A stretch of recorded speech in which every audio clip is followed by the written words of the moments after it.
बिस्मिल्लाहिर्रहमानिर्रहीम। अस्सलाम वालेकुम नादरीन, आप यूट्यूब चैनल देख रहे हैं। मैं इमरान खान हूँ। अपडेट्स बहुत तेज़ी से आ रही हैं। आलमी मीडिया में पाकिस्तान के हवाले से इतनी कवरेज कभी नहीं हुई। चंद वाक़यात हैं जिनमें कुछ अनफॉर्चुनेट वाक़यात हैं, जैसा कि अमेरिका ने अटैक किया था एबटाबाद में और ये क्लेम किया था कि उन्होंने टारगेट किया उसामा बिन लादेन को। उसके बाद जो है वो हमारा एक इंसिडेंट हुआ, हमारे बच्चों की शहादतें हुई APS में। वो एक ऐसा वाक़या था जिसके ऊपर बहुत बड़ी आलमी सतह पे कवरेज हुई पाकिस्तान के हवाले से। दुनिया में पाकिस्तान ने इंडियन तैयारे गिरा दिए थे, उसकी भी कवरेज हुई थी। लेकिन जो सबसे बड़ी कवरेज आज के दौर में हो रही है वो पाकिस्तान में हालिया धांधली के ऊपर, तशद्दुद के वाक़यात के ऊपर, इंटरनेट की बंदिश के ऊपर, आज़ादी इज़हार राय की बंदिश के ऊपर और इमरान खान साहब की अजीबो गरीब किस्म की सज़ाओं के ऊपर। इस सारी सूरत हाल पे, धांधली पे, दो नंबरी पे और जो कुछ मियां नवाज शरीफ को लाने के लिए किया जा रहा है उसके ऊपर आलमी सतह पे कवरेज हो रही है। रोज़ाना हमारे सामने से आधा दर्जन या एक दर्जन क्लिप गुजरते हैं जो दुनिया के टॉप के जो मीडिया हाउसेज हैं या जो जरीदे हैं उनके अंदर या वो लिखे जाते हैं या उन पर डॉक्यूमेंट्रीज बनाई जाती हैं। ये सूरत हाल पाकिस्तान को बिल्कुल सूट नहीं कर रही। आलमी सतह पे पाकिस्तान के इदारों की और पाकिस्तान की साख मुतासर हो रही है और ये चीज़ें IMF के साथ पाकिस्तान के मुआहदों, आलमी सतह पे पाकिस्तान की जो पोजीशन है उसको ख़राब करेगी। पाकिस्तान को एक जमहूरी मुल्क पाकिस्तान अपने आप को करार देता है और पाकिस्तान में जमहूरियत के दावे किए जाते हैं, लेकिन जमहूरियत के साथ जो खिलवाड़ हो रहा है गुज़िश्ता पौने 2 साल से वो आप सबके सामने है। पाकिस्तान का जो सबसे हसास सूबा है बलूचिस्तान, इस वक्त उसकी सूरत हाल क्या है मैं आपको थोड़ी इसकी मंजरकशी कर देता हूँ। मेरी वहाँ पे 3 मुख्तलिफ सहाफ़ियों से बात हुई है, ज़रूरत पड़ी तो मैं उनके नाम भी आपको बता सकता हूँ। बलूचिस्तान में इस वक्त हड़तालें और धरने हो रहे हैं।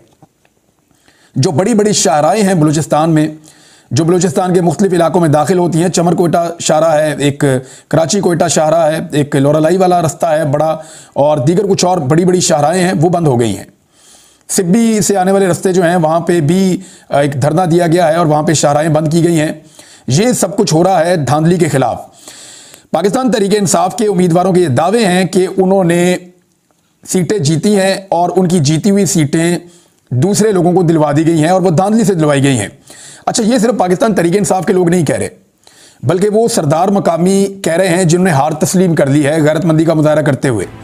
यानी महमूद खान अचकजई साहब ने कहा कि मैं तो इलेक्शन हारा हूं लेकिन PTI जीती है। ये जिनको दी जा रही हैं सीटें उन बंदों की तो वर्थ ही कोई नहीं है। PMLN को, पीपल्स पार्टी को वो दी जा रही हैं। साथ ही जो है वो रईसानी साहब ने भी इसी तरह की मिलती जुलती बात की। कुछ और सरदार भी ऐसी बातें कर रहे हैं। तो सलार खान जो है उसने कोयटा सिटी के अंदर से सीट जीती है और बड़ी कामयाबी उसने हासिल की है, लेकिन उसकी नशिस्त छीन कर जो है वो एक ऐसे उम्मीदवार को दे दी गई जिसको चौथे या 5वें नंबर पे वोट पड़े हैं। और सलार खान के मुकाबले में आने वाले तमाम लोग ये कह रहे हैं कि ये तो बंदा हमसे भी कम वोट लेकर गया था, सलार खान की ये जीत है। वो मामला इस वक्त कटाई का शिकार है, वहां पे एहतजाज हो रहा है और बलूचिस्तान में जगह जगह एहतजाज हो रहे हैं। 16 की 16 नशिस्तों के ऊपर रोला पड़ा हुआ है इस वक्त जो बलूचिस्तान में इलेक्शन हुआ है। PTI कोयटा से एक सीट निकाली है आदिल बाज़ई ने। ये पहले पाकिस्तान तहरीक इंसाफ को एक दफ़ा छोड़ भी गया था, वहाँ के वज़ीर आला का एडवाइज़र भी बन गया था। बिल्कुल नौजवान है और इसने एक वीडियो पैगाम जारी किया था कल कि मेरा ताल्लुक PTI से है, कोई अफवाहों में सदाकत नहीं है, मैं PTI को नहीं छोड़ रहा। फिर कुछ अफवाहें ऐसी आई, कुछ खबरें ऐसी पता चली कि कल शायद कोई रात को रेड हुई है और उसके बाद से अब तक आदिल बाज़ई से रब्ता नहीं हो रहा। पाकिस्तान तहरीक इंसाफ के कुछ लोग ये क्लेम कर रहे हैं कि आदिल बाज़ई अचानक बाजियाब हो सकता है बिलावल हाउस से या रावेंड से और इसकी सीट किसी और को दिलवाने की कोशिश की जा रही है और इसके घर के ऊपर छापा भी मारा गया है। मुबैना तौर पे ये चीज़ें सामने आ रही हैं। तो इस तरह से अगर हुकूमत नवाज शरीफ की बनानी है तो पूरे दुनिया के अंदर पाकिस्तान की बदनामी होती चली जाएगी। सिब्बी से जो नौजवान कामयाब हुआ सद्दाम, वो जीत का दावेदार है और वो ये कह रहा है बहुत बड़े पैमाने पर वोट उसको पड़े हैं, वो ये इलेक्शन जीत गया है, लेकिन ये सीट दे दी गई एक ऐसे शख्स को। ये एक्चुअली शादेन बुगटी वाली सीट है और ये सीट एक ऐसे शख्स को दे दी गई जो बहुत नीचे था, यानी जिसको वोट बहुत कम पड़े हैं। मियां खान बुगटी, इस बंदे को ये सीट दी गई। अब इसकी एक वीडियो निकल आई है। यानी मियां खान बुगटी वो आदमी है, कुछ अर्सा पहले की जो न्यूज़ स्टोरी है या जो TV चैनल की कवरेजेस हैं उनके मुताबिक मियां खान बुगटी एक सरगना था गाड़ियां चोरी करने के एक गैंग का। इसके ऊपर मुतअद्दिद FIRs हैं और इसका बहुत बड़ा क्रिमिनल रिकॉर्ड है। अब इलेक्शन कमीशन ने या बाकी लोगों ने, जो लोग ये फैसला कर रहे हैं कि किसको जिताना है किसको हराना है, उन्होंने पाकिस्तान तहरीक इंसाफ के एक नौजवान को हरा तो दिया, पाकिस्तान तहरीक इंसाफ के एक ऐसे नौजवान को जो पढ़ा लिखा है, एक ऐसे नौजवान को जो आगे बढ़ना चाहता है, एक ऐसे नौजवान को जो मिडिल क्लास का है, वो जीतना चाहता है, वो खिदमत करना चाहता है अपने सूबे की, उसको हरा तो दिया, लेकिन उसकी जगह जिसको जिता दिया वो एक क्रिमिनल है। यानी वैसे ही जैसे नवाज शरीफ साहब हैं, उनकी जायदादें निकल आती हैं अचानक और पता चलता है कि पैसा पाकिस्तान से बाहर ट्रांसफर कर दिया, आज तक पता नहीं चला कि कैसे गया। जैसे जाली अकाउंट्स का केस है शहबाज शरीफ का, जरदारी साहब का। तो जैसे बड़े बड़े क्रिमिनल्स को नवाजा जाता है, मुबैना क्रिमिनल्स को, इसी तरह इस क्रिमिनल को भी नवाजा गया है। मियां खान बुट्टी, इसकी वीडियो बाकायदा मौजूद है सोशल मीडिया के ऊपर, हर कोई इसको शेयर कर रहा है। मैंने भी अपने ट्विटर पे अब शेयर कर दी है, आप उसको जाकर देख सकते हैं। इसको वहां से जितवाया गया है। पशीन के अंदर जहूर आगा ये फजलुर रहमान से जीता है, इसका ये क्लेम है, और फजलुर रहमान को पशीन वाली सीट दी गई है। हालांकि पशीन में फजलुर रहमान साहब की फॉलोइंग है। देखिए, जमीयत उलमा इस्लाम वहां पे तगड़ी है, लेकिन शेरानी ग्रुप की भी वहां पे मौजूदगी है, जिनका इमरान खान साहब के साथ इत्तेहाद था। तो ऐसी सूरत में पशीन की सीट इस मरतबा फजलुर रहमान साहब के लिए उतनी आसान नहीं थी, ये बड़ा टफ था मामला। अब जहूर आगा का ये कहना है कि उसके पास पूरा रिकॉर्ड है, सबूत हैं कि उसने फजलुर रहमान को शिकस्त दी है, लेकिन सारा का सारा निज़ाम मिलकर फजलुर रहमान को ये सीट दिलवाना चाहता है। तो लोरालाई के अंदर भी इसी तरह का पड्डा है, फिर इसी तरह जो बारखान है वहां पे भी इसी तरह की लड़ाई है। तो पूरे बलूचिस्तान के अंदर एक तरह से कारोबारी जिंदगी बंद है, बड़ी बड़ी शाहराएं बंद हैं और इस वक्त एहतजाज हो रहा है।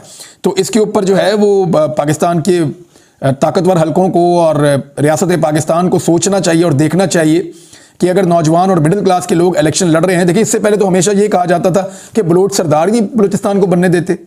हमेशा कहा जाता था बलूचिस्तान के लोग ही चोर हैं, चोरों को वहां मुंतखब कर लिया जाता है, सरदार आ जाते हैं इलेक्शन जीत के, वो वहां के बच्चों की किस्मत बनने ही नहीं देते। अब पहली मरतबा अगर वहां पे नौजवानों ने इलेक्शन लड़ा है तो रियासती इदारे क्यों उन नौजवानों का रास्ता रोक रहे हैं? स्पेशली इलेक्शन कमीशन को होश के नाखून लेने चाहिए और जीत के नोटिफिकेशन जारी करने चाहिए उन नौजवानों के जिनको लोगों ने वोट डाले हैं।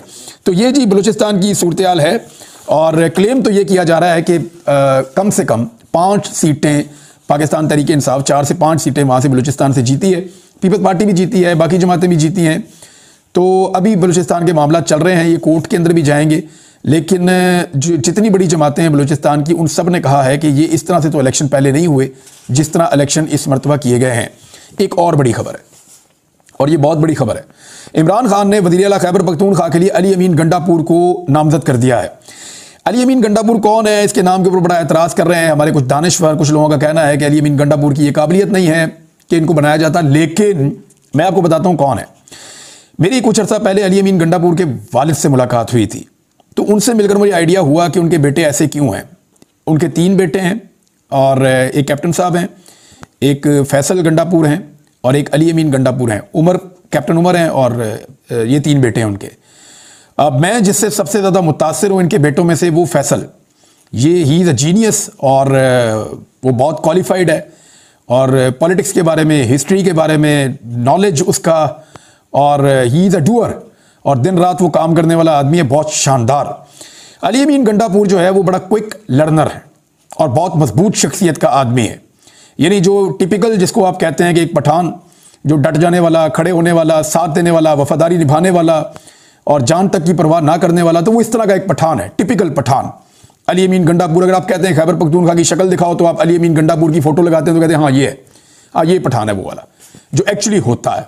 जैसे आपको वज़ीरिस्तान में मिलते हैं, जैसे आपको मिलते हैं, यानी वो एक उसका ऑरा इस तरह का है जैसे वो नॉर्मली होते हैं। तो अब अली अमीन गंडापुर के बनने के ऊपर जो लोग एतराज़ कर रहे हैं, ज़रा थोड़ी सी चीज़ें मैं उनके सामने रखता हूँ। इन लोगों को जब इमरान खान साहब का मैंडेट किसी और को दिया जा रहा है तो उस पर इनको कोई एतराज़ नहीं है। डकैती हो रही है मैंडेट के ऊपर, अवामी वोटों के ऊपर डकैती की जा रही है, वोट को इज्जत देने वाले जो हैं वोट को लूट रहे हैं, इनको एतराज़ नहीं हो रहा। निगरान हुकूमतों के अंदर कैसे कैसे नगीने शामिल किए गए और ऐसे ऐसे लोग जिन्होंने रोज़ाना नए नए लतीफ़े सुनाए, इनको कोई एतराज़ नहीं हो रहा। चादर और चार दीवारी का तकद्दुस बारहा पामाल किया गया, इनको कोई एतराज़ नहीं हो रहा, ये खामोश। उस्मान बुज़दार जब तक इमरान खान का वज़ीर आला था तब तक सारी दुनिया उसकी दुश्मन थी। जिस दिन से उसने इमरान खान को छोड़ा है, मुझे कोई एक कवरेज निकाल कर दिखाएं इन सारे दानिश्वरों की जो इन्होंने की है उसके खिलाफ, नहीं करेंगे, क्योंकि दुश्मनी इमरान खान से थी। उस्मान बुज़दार की करप्शन पे कोई इनका इंटरेस्ट नहीं था। परवेज़ खट्टक वो भी बिल्कुल पाक साफ हो गए। जब तक वो इमरान खान के साथ थे उनको कहा जाता था कि मालम जब्बा खा गए, ये खा गए, वो खा गए, अब कोई नाम ही नहीं लेता, अब कोई केस ही नहीं उनके ऊपर। अलीम खान और जहांगीर तरीन के बारे में ये लोग कहते थे सबसे बड़ा कब्जा ग्रुप और सबसे बड़ा डाकू। अब वो दोनों जो हैं बहुत पाकीज़ा हस्तियां हैं और उनकी ये लोग तारीफ़ें करते हैं और तारीफ़ें करते हुए थकते भी नहीं हैं। परवेज़ इलाही नून लीग में आ जाए तो दूध का धुला है, इमरान खान के साथ चला जाए तो फिर सबसे बड़ा डाकू है। ये एक दोहरा म्यार है इन दानिश्वरों का। और एक ऐसे शख्स को यानी इमरान खान साहब जिसकी पार्टी को तोड़ दिया गया, 2 नई पार्टियां उसके अंदर से बना दी गई, फिर खरीदो फरोख्त अभी तक जारी है, उसके बंदे उठाए जा रहे हैं, उनकी जो है वफादारी तब्दील की जा रही है। एक ऐसे शख्स को आप ये तवक्को कर रहे हैं कि वो पाकिस्तान के मीडिया से या पाकिस्तान के इदारों से या पाकिस्तान के बाकी सियासी जमातों से मुशावरत करने के बाद वो अपना एक ऐसा कमज़ोर सा वज़ीर आला खैबर पख्तूनख्वा दे जो थोड़े अरसे के अंदर ये एक्सपोज हो जाए और किसी और के इशारों पे नाचना शुरू हो जाए, तो इमरान खान से तो ये एक्सपेक्ट ना किया जाए। क्योंकि जिस सिचुएशन से वो आदमी गुजर रहा है उसको एक बहुत मजबूत आदमी की ज़रूरत है जो उसका वफादार रहे, ऐसे आदमी की ज़रूरत है जो उसके साथ खड़ा रहे, ऐसे आदमी की ज़रूरत है जो उसकी अमानत, क्योंकि ये इमरान खान की अमानत है खैबर पख्तूनख्वा की वज़ारत आला। अगर उनका वफाक में वज़ीर आज़म बनता है तो वो भी इनकी अमानत है, अगर उनका बनता है पंजाब के अंदर वज़ीर आला तो वो भी इमरान खान की अमानत है। लोगों ने वोट इमरान खान को दिए हैं, बाकी किसी को नहीं दिए। ये लोग तो बेचारे अपने जलसों में भी नहीं जा सके। तो मामला यह है कि इमरान खान ने मजबूत आदमी को देना था, किसी से मशवरा लेने की जरूरत नहीं है। मेरे ख्याल में अली अमीन गंडापुर, अगर नॉर्मल हालात होते तो इसको डिस्कस किया जा सकता था कि अली अमीन गंडापुर हैं या नहीं है, होना चाहिए या नहीं होना चाहिए। देखो क्वालिफाइड आदमी है, ऐसा नहीं है कि यानी आप बहुत सारे लोगों से कंपैरिजन करें तो उसकी एजुकेशन का लेवल ठीक है, लेकिन उसका एक स्ट्रक्चर ऐसा है उस आदमी का, उसका दिखावा ऐसा है और उसका उठना बैठना इस तरीके का है, उसका चीज़ों को डील करने का अंदाज इस तरीके का है, वो दबंग किस्म का अंदाज है, तो लोग उनको किसी और नज़र से देखते हैं। लेकिन उसका जो पूरा प्रोफाइल है उसको पढ़ें, आपकी काफ़ी तसल्ली हो जाएगी। ये नॉर्मल हालात नहीं हैं, ये ऐसा लगता है कि जंगी नौयत के हालात पाकिस्तान में बना दिए गए हैं एक सियासी जमात के लिए ख़ास तौर पे। तो उस सियासी जमात के लीडर से आप तवक्को करते हैं कि वो नॉर्मल फैसले करेगा, तो वो कर नहीं पाएगा। उसको बहुत मजबूत आदमी की ज़रूरत थी और ऐसा आदमी जिसे ख़रीदा ना जा सके, ऐसा आदमी जिसे धमकाया ना जा सके, ऐसा आदमी जिसे मजबूर ना किया जा सके। तो अभी तक तो अली अमीन गंडापुर ने साबित किया है कि वो इतनी जल्दी काबू आने वाला नहीं है। लिहाजा इमरान खान साहब की चॉइस है, ये उनकी मर्जी थी, अगर वो लाना चाहें तो वो उनको ला सकते हैं और पाकिस्तान तहरीक इंसाफ इस चॉइस को पसंद कर रही है। पाकिस्तान पीपल्स पार्टी बार बार ये कह रही है जनाब पंजाब में धांधली हो रही, पंजाब में धांधली हो रही, हमें जी मैंडेट का एहतराम करना चाहिए। वो मैंडेट का एहतराम करना है तो जाके मुल्तान में करो, जहां पे गिलानियों को जिताने के लिए वोटों को मुस्तरद किया गया और इतने बड़े पैमाने पर मुस्तरद किया गया कि जीत के मार्जिन से दुगने वोट जो हैं वो मुस्तरद हुए हैं वहां पे। तो अगर गिलानियों को इस तरह जिताया गया धांधली करके, तो इस पर भी बात करें। और पीपल्स पार्टी चाहती ये है कि पंजाब में उनका चेहरा दूध से धुला हुआ नजर आए और सिंध में धांधली से मुंह काला किया हुआ है। यानी इंटीरियर सिंध की सारी जमातें कह रही हैं कि पीपल्स पार्टी ने धांधली की है, शहरी सिंध की जमातें कह रही हैं कि पीपल्स पार्टी ने और एमक्यूएम ने मिलकर धांधली की है। सब वहां पे जर्नलिस्ट बता रहे हैं कि हैदराबाद में और कराची के अंदर ज्यादा नशिस्तें तहरीक इंसाफ ने जीती हैं, लेकिन वो सीटें पीपल्स पार्टी और एमक्यूएम के अंदर बांट दी गई हैं। तो पीपल्स पार्टी और एमक्यूएम भी उसी पाकिस्तान तहरीक इंसाफ की सीटों की बेनिफिशरी है जिनकी पंजाब में बेनिफिशरी है मुस्लिम लीग नून। तो इनमें कोई फर्क नहीं है, ये दोनों मिलकर बैठ जाएंगे। एक्चुअली बिलावल का और जरदारी साहब का ये तरीका वारदात है, ये थोड़ा सा प्रेशर क्रिएट करेंगे, ये थोड़े से नखरे करेंगे और उसके बदले में ज्यादा बेहतर ओहदे ले लेंगे। हुकूमत इन्होंने मिलकर यूं करके बनानी है कि शहबाज शरीफ, नवाज शरीफ, जरदारी, बिलावल, फजलुर रहमान, ये चूचू का मुरब्बा मिलकर हुकूमत बनाएगा, क्योंकि इनके साथ इस वक्त सहूलतकारी हो रही है। और ये जब हुकूमत बनाएंगे तो मुल्क को चलाएंगे कैसे? वफाकी हुकूमत में आते हुए इनकी कांपें टांग रही हैं। ये चाहते हैं सूबे इनको मिल जाएं, पंजाब, बलूचिस्तान, सिंध, लेकिन इनको ये जो वफाकी हुकूमत है उसको हाथ डालते हुए ये डर रहे हैं। वजह क्या है?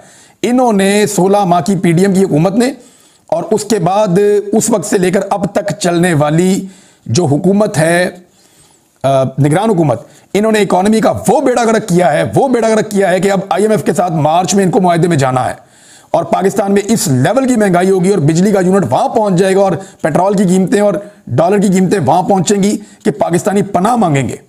आप देखिएगा रमजान मुबारक और उसके बाद होगा क्या। ये लोग कभी भी ये बोझ नहीं उठा पाएंगे, लोग इनके खिलाफ खुद सड़कों पर निकल आएंगे, किसी को कंपेन करनी ही नहीं पड़ेगी। ये हालात आने वाले दिनों में होने वाले हैं। मैं तो कहता हूं कि पीएमएलएन आए, बड़ा शौक है इनको इक्तदार में आने का, तो आए इक्तदार में। जैसे ये पहले एक्सपोज हुए हैं उससे ज्यादा ये दोबारा एक्सपोज होंगे। तहरीक इंसाफ अपोजिशन लीडर किसे बनाएगी, बड़ा सवाल है। बहुत सारी चीजें मुझे आपके साथ शेयर करनी है क्योंकि खबरें बहुत ज्यादा हैं, अगले वीलॉग में बताता हूं, लेकिन पहले अपोजिशन लीडर पाकिस्तान तहरीक इंसाफ का। देखें, वफाक के अंदर अपोजिशन लीडर के लिए कुछ नाम लिए जा रहे हैं। कुछ लोग कह रहे हैं कि जी लतीफ़ खोसा साहब को बनाया जाए। वो बड़े अच्छे सियासतदान हैं, लेकिन पाकिस्तान तहरीक इंसाफ में उनकी ग्रिप नहीं है। बड़े अच्छे वकील भी हैं, लेकिन तहरीक इंसाफ एक्चुअली वो तहरीक इंसाफ अभी तक नहीं है। ये वैसे ही है जैसे उस्मान बुज़दार साहब, क्योंकि उनकी अभी शनासाई भी नहीं है तहरीक इंसाफ के लोगों के साथ उस अंदाज में। तो लतीफ़ खोसा साहब की एक ऑप्शन है। एक ऑप्शन दी जा रही है उमैर नियाज़ी साहब की। वो सॉफ्ट स्पोकन है काफ़ी, और जिस तरह के हालात हैं यहाँ पे एक अग्रेसिव आदमी चाहिए। और इमरान खान साहब ने मेरी इतलात के मुताबिक 1-2 जगह पे कोट किया है बड़ी राजदारी के साथ कि हो सकता है कि वो बना दें शेर अफजल मरवत को अपोजिशन लीडर। और अगर शेर अफजल मरवत को अपोजिशन लीडर बनाया गया ना, तो ये नवाज शरीफ को मुसीबत डाल के रखेगा। जितनी देर तक ये रहेगा कौमी असम्बली में अपोजिशन लीडर, ये नवाज शरीफ, आसिफ अली जरदारी, इन सबको तिगनी का नाच नचाता रहेगा। मैं इस आदमी को जानता हूं, मैंने इसको देखा है गुज़िश्ता चंद दिनों के अंदर, और इसके हवाले से लोग शकूक व शुबहात का इजहार भी करते हैं। वो सारी चीज़ें अपनी जगह पे, अब किसी आदमी के दिल के अंदर झांक के तो नहीं देख सकते, लेकिन ये सबको पता है कि ये आदमी भी बहुत बड़ी चिपक है, और ये अगर हुकूमत को चिपक गया तो हुकूमत के लिए जान छुड़ाना मुश्किल हो जाएगी। और शेर अफजल मरवत अगर इमरान खान लेकर आते हैं अपोजिशन लीडर के तौर पे, तो फिर इससे क्लियर हो जाएगा कि इमरान खान का माइंड सेट क्या है। यानी एक तरफ अली अमीन गंडापुर, एक तरफ शेर अफजल मरवत, और देखते हैं पंजाब में और बाकी जगहों पे इमरान खान क्या फैसला करते हैं। इस वीलॉग को यहाँ रोकते हैं, बाकी चीज़ें आपको मैं बता दूँ अपने अगले वीलॉग में। अपना ख्याल रखिएगा, अपने इस चैनल का भी। अल्लाह हाफिज़।